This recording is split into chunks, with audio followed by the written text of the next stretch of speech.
교수님, 교회에서 메타버스를 활용하는 부분에 대해서 아직 걱정도 많고 오해도 많은 것 같아요. 그리고 실질적으로 메타버스를 사용할 때에 생기는 문제는 무엇인지 이런 것도 현장 목회자들과 교사들이 굉장히 궁금해하는 것들이 있고요. 그래서 교회 학교에서 가지고 있는 오해 혹은 걱정 이런 것들을 좀 몇 가지 질문을 드리려고 합니다. 네. 그중에 첫 번째 오해는요. 메타버스를 적극적으로 활용하면 현장에 있는 교회 학교가 사라지는 것은 아닌가 이런 걱정을 목회자들, 교사들이 하는 것들을 종종 듣습니다. 이 부분에 대해서는 어떻게 이해하는 것이 좋을까요? 네, 사실 그 질문을 종종 들어요. 메타버스 사역을 집중하면 결국 현장 사역이 위축되는 거 아니냐. 그런데 건강한 메타버스 사역은요, 현장 사역에 대한 대체가 아니고 확장의 개념으로 이해하시면 좋을 것 같습니다.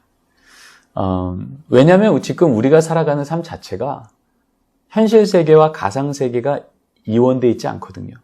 우리 삶 자체가 연결되어 있어요. 그러기에 우리의 삶에 들어오신 하나님 나라 이야기를 전한다는 건 이제 현장 이야기만 하고 가상을 끊고 혹은 가상 안에서만 전하고 현장을 분리하는 개념이 아니라 이제 이 두 가지 모두 연결되어 이제 현장에 나올 수 없는 그 세대들까지도 찾아 들어가서 그들이 이 이야기가 연결될 수 있도록 확장하는 개념이 바로 메타버스 사역이다라고 생각합니다. 사실 지금 이 메타버스 사역을 참 잘하고 있는 대표적인 교회들이 있잖아요. 특별히 북미 지역의 트랜스포메이션 처치라든지 엘리베이션 처치라든지 새들백 여러 가지 교회들 보면 그들은 메타버스 사역을 참 잘하지만 그들의 공통적인 모토는 이것입니다. From online to offline. 한마디로 그들은 온라인을 통하여 현장을 통하여서 이 시간과 공간에 제한받아서 다 만나지 못하는 자들을 깊이 들어가서 언제든지 하나님 나라 이야기를 연결되게 하며 그렇게 하는 사역이 결국 from online to offline. 그래서 그들로 하여금 결국은 하나님 불러주신 공동체로 모이게 하고 만나게 하고 함께 하나님 나라 사역을 동참하게 한다는 거죠. 그런 차원에서 이 온라인 사역이 활발하다는 것은 현장 사역이 단절되거나 축소되는 게 아니라 오히려 현장으로 모일 수 있는 다리가 놓여지는 것이다. 그래서 목회적 브릿지가 그것을 통하여서 연결되는 것이다 라고 생각하시면 될 것 같고요. 그래서 현장 사역으로는 단절될 수 있는 그것이 건강상 문제건 보건상 문제건 신앙적 수준의 문제건 그들에게 깊이 있게 찾아 들어가 그들이 교회 공동체와 연결되어지고 함께 동참할 수 있는 길을 열어주는 것, 그게 메타버스 사역이라고 이해하시면 되겠습니다. 사실 2000년 전 예수님이 보셨던 사역을 보면 바로 이 사역을 하셨던 것 같아요. 언제, 어디서든, 어떻게든 누구나 하나님과 만나게 했던 사역. 바로 그것이 예수님의 사역이었다면 우리는 이제 이 공간 안에 올 수 있는 사람만이 아니라 오지 못하는 자들에게 예수님 따라서 따라 들어가, 찾아 들어가. 마치 예수님이 예루살렘과 갈릴리 사역만 감당한 게 아니라 의도적으로 이방 땅도 들어가셨잖아요.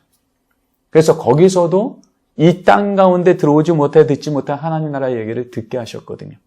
이제 그런 차원에서 저는 우리 예수님께서 하셨던 예루살렘과 온 유대와 사마리아와 땅끝까지 찾아 들어가서 감당하셨던 사역. 단절이 아니라 대체가 아니라 확장으로서의 사역을 감당하는 것이 메타버스 사역의 원리라고 할 수 있겠습니다.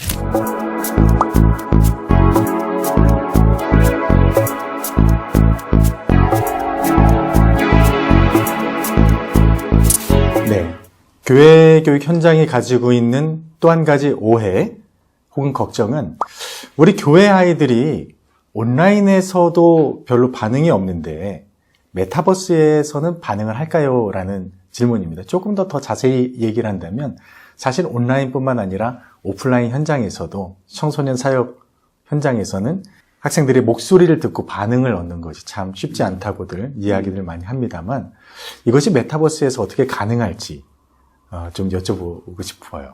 네, 메타버스 사역의 핵심 중에 하나는요. 보여주는 게 아니라 참여시키는 겁니다. 사실은 우리가 그동안 온라인 사역을 통해서 많은 세대들에게 많은 걸 보여줬어요. 찍어서 보내주고 많이 봐라. 근데 사실은 지금 우리가 사역하는 그 세대들은 특별히 이 알파 세대, MZ 세대 이들에게 있어서는요. 앉아서 수동적으로 보는 것만으로는 학습이 강력하게 일어나기가 쉽지 않습니다. 그들은 직접 참여하고 그래서 그 참여 안에서 경험한 것들이 그들 안에 의미를 만들어내는 것. 그것이 지금 이 세대들이 학습하는 방법이었죠. 이제 그런 차원에서 미래학자 레너드 스윗이 이미 얘기한 것이 있었어요. 에픽 이론이라 그래서 이 세대들은 지식을 넘어서 경험을, 동의를 넘어서 참여를, 사고보다는 이미지를, 단절보다는 관계 안에서 세상을 이해하고 자신의 삶을 빚어간다고 말을 했죠. 그런 차원에서 이 메타버스는 철저히 후자에 해당되어지는 이 학습의 이 코드들이 강력하게 일어나는 곳입니다. 그래서 알파 세대, MZ 세대가 책보다는 동영상을, 수동적 학습보다는 적극적인 참여, 그리고 내가 언제든 말할 수 있는 안전한 공간이 있는 곳에서 환대를 느끼며 이곳은 내가 있을 수 있겠다. 여기선 내가 성장할 수 있겠어. 라고 하며 기뻐 나오는 공간이 된다는 겁니다.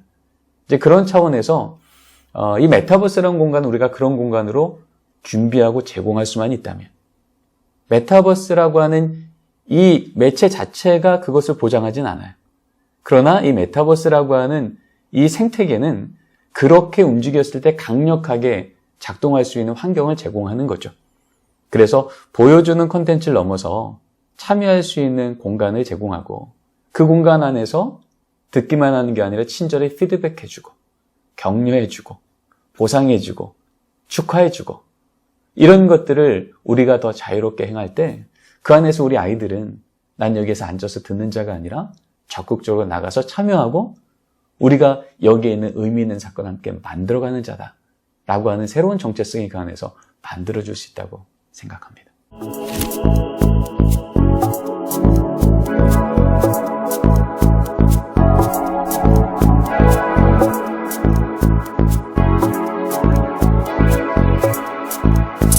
네, 이런 질문도 있습니다. 메타버스 사역에 드는 재정, 인력 이런 것들은 상당한데 그에 반해서 효과나 열매는 너무 적은 것이 아니냐라는 질문들도 하는 것 같아요. 이제 그 부분에 대해서도 우리가 현장의 목소리라고 생각할 때 어떻게 이야기를 들려주는 것이 좋을까요? 네, 맞아요. 그런 얘기를 많이 듣습니다. 이제 우리가 온라인 사용 막 적응할 때 그 많은 에너지와 그 시간 들여서 이제 조금 할 만한데 메타버스? 이거 더 어려운 것 같아요 라고 말하며 과연 투자 대비 결과가 나올까요? 라는 질문이었어요. 그런데요, 저는 이렇게 말씀드리고 싶어요. 메타버스 사역은 효율성으로 판단할 것이 아니라 사명감으로 응답해야 된다. 늘 복음은 그랬던 것 같아요. 우리가 투자한 것만큼 결과가 나올 것인지 보장돼서 투자하는 게 아니었잖아요. 늘 복음은 갖다 붓고 그래서 부은 그 자리 위에 하나님의 언약하신 대로 일하시는 것을 믿고 걸어가는 걸음이라고 생각을 합니다. 우리가 선교사님을 파송할 때 그 선교사님이 그곳에서 만날 그 원주민들의 언어를 배우고 문화를 배우고 꽤 많은 시간과 또 재정을 투자합니다. 그런데 그것은 그렇게 했기에 얼마큼 보장됐을까가 아니거든요. 그것은 마땅히 사명감 때문에 우리는 믿고 그것을 감당해낼 때 그 안에서 하나님께서 하나님의 일을 우리를 통하여 해주신다. 지금 우리의 다음 세대가 미전도 종족의 수준까지 바닥을 친다고 하는 이 상황 앞에 우리는 철저히 선교적 사명에 이 마음을 가지고 메타버스 사역을 감당해야겠다. 우리 예수님 그러셨잖아요. 선한 목자는 한 마리의 양을 찾기 위해 밤새 헤매시는 그 걸음 자체가 목양이었다는 거죠. 사실은 효율성으로 따지면 99마리의 양을 우리 안에서 지키는 게 더 효율적일 수 있어요. 근데 주님께서 말씀하신 목회는 그렇지 않았습니다. 한 마리의 양을 찾기 위해 그 밤새 효율적으로 볼 때는 너무 비효율적이죠. 그러나 그 한 마리 양을 찾아냈을 때 그 기쁨 그리고 그 하나님 나라의 회복 저는 그것이 우리가 메타버스 사역을 보며 또 우리를 통해서 한 명의 영혼이라도 이 걸음을 통하지 않고는 연결할 수 없었던 그들을 우리가 만날 수 있고 복음을 전할 수 있다면 우리에게 이것은 효율성이 아닌 사명감이다. 그래서 선교는 숫자의 문제가 아니라 생명의 문제이듯 바로 이것을 사명감의 걸음으로 갈 때 우리가 그 마음 갖고 3개월을 충성했어요? 6개월을 헌신했어요? 결과가 한 명이 변하지 않을지라도 하나님 때문에 걸은 걸음이라면 3개월치 충성의 열매가 3개월치 인내 열매가 이미 맺혔다고 저는 생각합니다. 그 안에서 하나님 우리와 함께 하시네? 그것이 우리에게 주시는 먼저 된 선물이라고 생각합니다.